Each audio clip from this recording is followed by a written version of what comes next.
إن الحمد لله نحمده ونستعينه ونستغفره ونعوذ بالله من شرور أنفسنا ومن سيئات أعمالنا من يهده الله فهو المهتد ومن يضلل فلا هادي له أشهد أن لا إله إلا الله وحده لا شريك له وأشهد أن محمدًا عبده ورسوله يا أيها الناس اتقوا ربكم الذي خلقكم من نفس واحدة وخلق منها زوجها وبث منهما رجالا كثيرا ونساء واتقوا الله الذي تساءلون به والأرحام إن الله كان عليكم رقيبا لپاش سپاس و ستایشێکی بێهامتا بۆ کردگاری مەزنوو داواکردنی درود و ڕەحمەت بۆ سەر گیانی پاکی پێشەوەی مرۆڤایەتی محەممەد صلی الله تعالى عليه وسلم. رب العالمين لقرآن بيروزا دون نعمة لنعمة كان باسكت إنه هو أضحك وأبكى. رب العالمين إنسان كان أخات بيكنين وأشياء أخات قريان نعمتي بيكنين وقريان دون نعمتي زور قورن بس الإنسان لو تارك لخزبتنا باسي ابتسامي إنساني مسلمان ودم خندي كسي إيمان دار بان كردوه نعمتي قرياني إنسان نعمتي كي زور قوري پیغمبری خوا صلی الله عليه وآله وسلم كأمل خزمت ماجي مولودين لقال أوا كان بساما ضحاكا لروايتك همشا زردخنا لسلي وكانبو وكان كثير الهموم هم غم زورج لدلو دروني شيرين يا هو بويا زانان أفرمون جوركاني بيكنين زورن وجوركاني قريانيش زورن لدموشاوي إنسان كان أخوان ريتوا هندجار قريان من هي قرياني كي دروينية وجاءوا أباهم عشاء يبكون براكان يوسف خوان أخستا قريان بدروء قريان لحقيقتها قريان يعني نأهات. أما پیغمبری خوا صلی الله عليه وسلم أفرمي كسي إيمان دار يكيك لصفات زور قوركاني أو يك لبر خاطري خوا زور بقري ساحي محشرة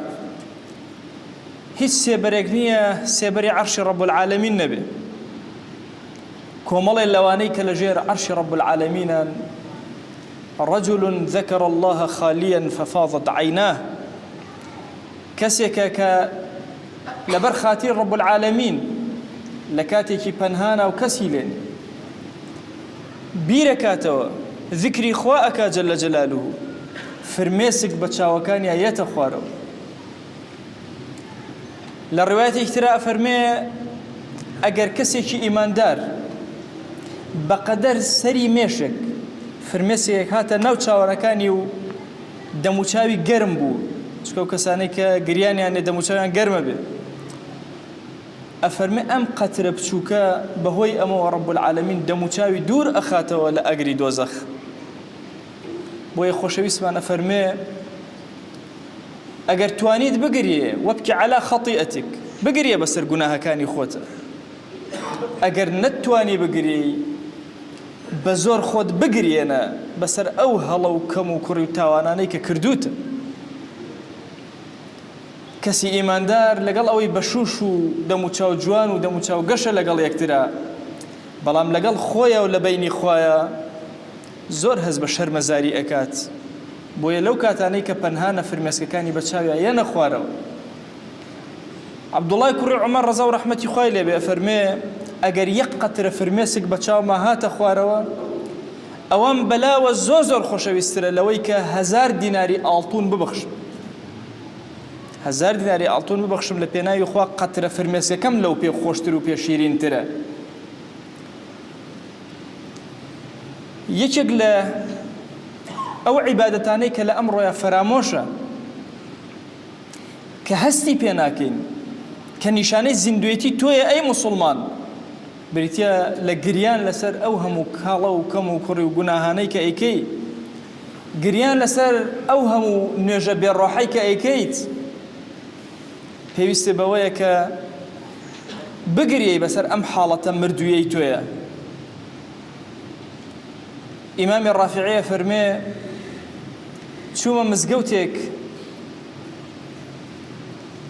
تقریبا 300 ساڵێک لەمەوە پێشەکە، ئەفەرمە چوومە ناو مزگەوتێکەوە کە خەڵکەکە چوونە دەرەوە سەیرەکەم هەموو شوێن سوژدەیەک هەر هەمووی تەڕ بووە،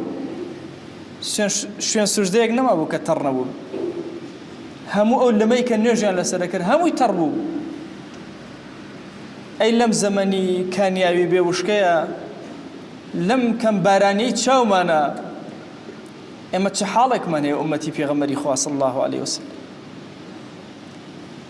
کەمترین ڕێژە ئەمڕۆ فرمێسەکانی چاومانیە نەخوارەوە، کانیاوەکانی چاو وشکی کرد، عیبادەتێکی زۆر گەورە لە دەست چوو. ئەبێ ئینسانی موسڵمان زۆر بە وردی مراقبە و متابعی کاری خۆی کا و زۆر بە ترسیشەوە سەیری ڕب العالەمین کە هەتاوەکو فرمێسەکان بە چاویان بێنە خوارەوە. بۆیە خۆشەویستە فەرمێ ئەگەر نەگریایی بە زۆر خۆت بگرێنە، تایبەت لەو کاتانەی کە پەنهانە و کەس ئاگای لێن. پێغەمبەری خوا صلی الله علیه وسلم نازانی چۆن وەصفیکەین، تەنها ئەکرێ مەحوی ئاسا بڵێن چ مەدحێکت بکەم منی بێخێری نالایەق کە جبریلت ثەناخوانە، چ مەدحێکی پێغەمبەری خوا بکەین صلی الله علیه وسلم، چۆن باسی گریانی خۆشەویستمان بکەین، بە چه کەیفێتێ بووە لەگەڵ ئەوەی ئەوەندە بەسام و جوان لەگەڵ موسڵمانانە، ئەی لەگەڵ خۆی و لە بەینی ڕب العالەمینە چۆن بوو. کۆمەڵێ لە هاوڵان کۆبوونەوە چوونە خزمەت دایکمان عائیشە، وتیان شتێکمان ئێوە بۆمان باسکەی، چی زۆر سەرنجی ڕاکێشاوی لە حەیاتی پێغەمبەری خوایە صلی الله علیه وسلم بۆمان باسکە. حدثینا بما رأيته لە ڕوایەتێکە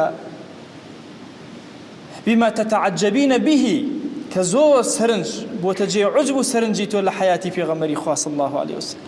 فەرمووی وەڵڵاهی ئەمەوێ شەوێکی پێغەمبەرتان بۆ باسکەم صلی الله علیه وسلم. ئەنی ئێمە زۆر کات دەڵێن ماندووین، زیکرەکانی ئێواران ناکەین، هی بەیانیان ناکەین، ماندووی چین؟ بیرکەرەوە ئەم هەممە گەورەی بەسەر کۆڵی پێغەمبەری خوا صلی الله علیه و آله وسلم ووضعنا عنك وزرك الذي أنقض ظهرك. لخوا أجر رب العالمين بويا بشتي أتشمان وإشكان وانده همكي جورب همشا بهم بأحزان لبو أمة بهمته دي پیغمبری خواه صلی الله علیه وسلم بمهم ماندوبون و ميدان جهاد و دعوة و بانقواز و تربية مسلمانان و أوهم وتنوي قرآن لا تتحرك به لسانك لتعجل به إن علينا جمعه وقرآنه هم جمع قرآن زور هم تر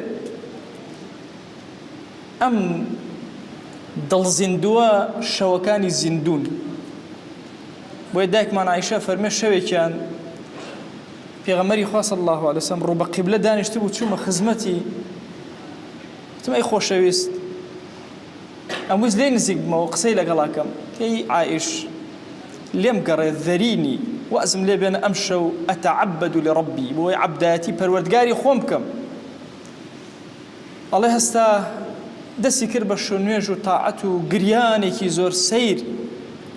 ئەفەرمێ ئەوەندە گوریا کوڵمی جوانی وردەوردە تەڕ بوو، ڕیشی مبارەکی تەڕ بوو، باوەشی تەڕ بوو، زەویەکەی بەردەمی تەڕ بوو. ئەڵێ هەتاوەکو بەرەبەیان ئەبەو شێوازە گریا هەتاوەکو بیلال هات. تەمام بیلال پێش بانگی بەیانی لە سەحەرا بانگی ئەدا كهات بيغمبري خوي بيني صلى الله عليه وسلم ضلي راتشني دسي كربة قريان يا رسول الله صلى الله عليه وسلم تو بو أقري خواه لقناهي لما وبيشو لما وباشا بوراوا فرمي أفلا أكون عبدا شكورا عبدك دبم سباس قزاري خواكم أوهم نعمتي بسرى باران دوم أي بلاد والله أمشو آياتكم بواتو تخوارو ويل بو أو كسيو آيات أخوانتو تينا فكري آياتك باسي وكات إن في اختلاف الليل والنهار إن في خلق السماوات والأرض واختلاف الليل والنهار قران كاريكاني خلق أسمان وزوي قران كاريكاني شوروج أما نهم آيات رب العالمين بو قوم تيب فكرا ويل بو كسي لم آيات أنا فكري ويل بو كسي شوروج يا بسريع ولا عمري أخواتو تينا فكري ويل بو كسي غراب ولوتي خوي برس كردوتو أم أسمان وزوي قورا أبينا وتينا فكري فرميت شون نقريم أم آياتها تتخارب أم أمته والله إنسان لحياتي في غمري خويا صلى الله عليه وآله وسلم سري أو مواقفنا أكا أو يزقانيك خوشويس يا أقريا والشرم أقري بخنوي آياتك بخنوي آياتي بسريا كعبد الله كريم مسعود بسريا أخواني أقريا خوشويس بيشيك لصفات كاني أم خوشويستا بريتيا لو دل زندوية ولو دل نرمية دي ورا مسلمان بير كروا لسالة كاتشان فرمسك الرجي لما جا كاتشان الرجي أمهم أحزان أمتي إسلامية تو شون أجوليني شنك أجوليني أبزان الجيانة شون توزيع كردوا السفرة وسياحة وقران وخواردن وخوتن هموش تي برنامج بوداناوا برنامج كداننا وبو قريان بسر قناها كان يخوت دوشا وأقريان ناقاتي الروابين همو كاتي لنيو سنقر إيش قرن تاونا تاول ديدان أولا خوشويز أفرمي دوشا وأقريان ناقاتي شاوك لحرسياتا لبيناوي خوايا سرفة بي شاوك شاوكان فرمسكيان بيايتا خوارو ما أقري ناقاتي بچه کرده وقتا انازی کاتێک کەوا ناگریت و سەری خۆت نەوی ناکەی لە بەردەم ڕەب العالەمین ئەوە خۆشەویستەکەتە کە یادی مەولودێتی ئەبەو کەیفیەتە ئەگریا و هاوار و نرکە و ناڵەی لێ بەرزە بوو ئەی تۆی ئیماندار چۆن مامەڵە ئەەکەی لەگەڵ خۆتە ئەم هەموو نیعمەتەی خوا کە پێی داوی چۆن سوپاسگوزاری ڕەب العالەمینەکە کامێ سوپاسگوزاریەکە چەنێ لە خواوە نزیکی چەنێ کردەوەکانت جوانە ئەسحاب نوێژێکی جەماعەتیان ئەفەوتا دەستیانە کرد بە گریان ئێمە ئەگەر نوێژێکی جەماعەت کەین خۆمان دێ بێتە شتێکی عەجایب و ئەزانین زۆر مولتەزیمین بەدینەوە تەنها لەبەرەوەی شیعاری ئەومان هەڵگرتەوە ئێمە موسڵمانین خەریکە غەڕا بین چیت کردووە بۆ خوا کامەیە کردەوەکانت کامێ نامەی عمالی جوانت لە کام پێڕی لە ڕۆژی قیامەتە کە ئیمامی نەووی ئەفەرمێ لە ناو هەموو پێڕەکانە هەبە چونکە تۆ نازانی لە ناو کام پێڕە ڕەب العالەمین عەفو دەکات و لە کام دەرگاوە بانگەکری لە ناو ڕۆژەوانانە با هەبیت لە ناو شەو زیندوانە با هەبی لە ناو بەخشندەکانە با ناوت تۆمار بێ لە ناو ئەوانەی کە شەوان ئەگرین بەسەر گوناهیانە ناوت تۆمارکە ئەی عەبد سری نەجاحی تۆ لەو پەیوەندە نهێنیە کە لە بینی خۆت و خوایە هەیە چیت هەیە بۆ ڕەب العالەمین کامەیە کردەوە نهێنیەکەت پێغەمبەری خوا صلی الله عليه وسلم بەم هەموو کەماڵ و جەماڵ و سەفا و کەماڵەوە فرمێسەکان لە چاویە نەخوارەوە ئێمەش بەم هەموو غەڕایی و دوور لە خواییەوە کانیاوی چاومان وشک کردووە وشک بووە قەتەراتی چاومان وشک کردووە چاوەڕانی قەتەراتی ئاسمانەکەن بۆمان داببانێ ئێمە لە ئەمڕۆیە لە هەموو کات زیاتر ئومەتی پێغەمبەری خوا صلی الله عليه وسلم پێویستمان بە مراجعەی خۆمانە ئێمە وا 100 ساڵە ژێردەستەین هەتا ئێسەش بیر ناکەینەوە سری شکانمان چییە کورە ئێمە لە شەوە شکاوین لبردم خواه شکاوین بویه لسر زوی شکاوین حتى استج إما أمتي في غمري خوا صلى الله عليه وسلم ببرنامج ترين أمد لنا أمتنا أمتي إما هردو كسوسيك السر ما كيو بيك وازان هيش ما بو دين نيشتوتو شي ما نكدو بو برنامج رب العالمين هر يشك لإما عزيزانا بيوسي با زندويتي دلي هي ابن تيمية رحمتي خواه لبيك وتاقسم لخزمتنا أفرميه أجر ويست دلت زندو بيته ودلت مردبو حياتي لبراو قريان نبو تشيج لنا ونيجا نبو تشيج للرجو نبو لصدقه وخير وخيرات تشيج ورنا أجر دين داريكي كرتشو كالا داكر وشك بو وشك على دلت زندو كروا كان يجي سنتي بيانيت كرت هتاكو قامت أكرت شل جربلا يا حي يا قيوم برحمتك أستغيث هندك أذكار هن بي أوتري مجربي علماء القرآن والسنة وارد نية والله علماء تجربي أميان كردوا إيش لوش تاني ابن تيمية تجربي كردوا بريتي لم دعاء يا حي يا قيوم برحمتك أستغيث هو أو كسي حياة بخشي أو كسي هموش تيقرق أخي هاوار ونركون علم ولا رحمتي توي ضلم زندو كروا أفرمي هركز أما بالله إلا ضلي مردوي زندو أبد بويا لم زمنا كاتك تشاوكان من ناقريه كاتك ضلمان هوش ناكاتوا بيسمان بويا لمردويتي رزقاري كين بخيرني أم ذكرانا خواهي جان إما لبرخاتي تو هاتينا أمشونا لما نجي زور بيروز وروجي زور بيروزا يا إلهي لت أبارينوا لت ألالينوا يا إلهي رحمة وكرمي خد بسر معنا ببارين إلهي داوات لي أكين بزي خود بسر معنا ببارين ضلي مردوما زندو كروا يا أكرم الأكرمين خواي خجالت باري بردم ديواني توين بكولي قناه ضلي رشو زماني رشو دسي رشو تشاوي رشو يا إلهي نركونا علي ناخمان بولاي تو برزكينا والرحمة بسر معنا ببارين يا إلهي بخوا كردويك ما نية شرمندين برزكينا ودواي باران لتوكين يا إلهي بقناهي خو من دواي باران لأكين إلهي داوى لأكين بحرمتي أمن على بقناهاني كلا قلمانا دسيان برسكروتو بحرمتي أو بيرتو بكاراني كما بشتي تشميويان لقلمانا حضوريان هيا بحرمتي أمقن جتو بكارانا باران وقطراتي خوت بتشاوى كان مانا دا ببارينا لأسمان وبصر زيمان ببارينا يا إلهي بخوا أجر هيج كردويك ما النبي ضلمن برا لخوش ويستيتو بخوا پروردگارا أجر هيج كردويك ما النبي ضلمن برا لأبين وخوش ويستي بيغمري خوا صلى الله عليه وسلم دا يا إلهي داوال لي أكين صلاوي ضلي الزليل من بقينا بيغمري خوا صلى الله عليه وسلم يا إلهي داوال لي أكين يكك نهبي إيمي قناه بار لخزمتي بينا وصلاوي إيمي بيبقين يا إلهي بخوا أم عبداني هاتونا تأماليتو بخوا دسي دعايا بولايتونا ببرزناكنا ركوع لبردم تويا نبي نابن سري برزيان لسجديا تنها لبردم تويا نبي أكن ديا إلهي دعاك ننجرابك ادعوا الله وأنتم موقنون بالإجابة الحمد لله رب العالمين والصلاة والسلام على خير خلق الله محمد وعلى آله وأصحابه الكرام وتابعيهم بإحسان إلى يوم الدين أوصيكم عباد الله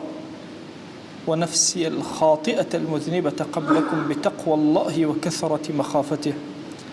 فإن التقوى شعار المؤمنين ودثار المتقين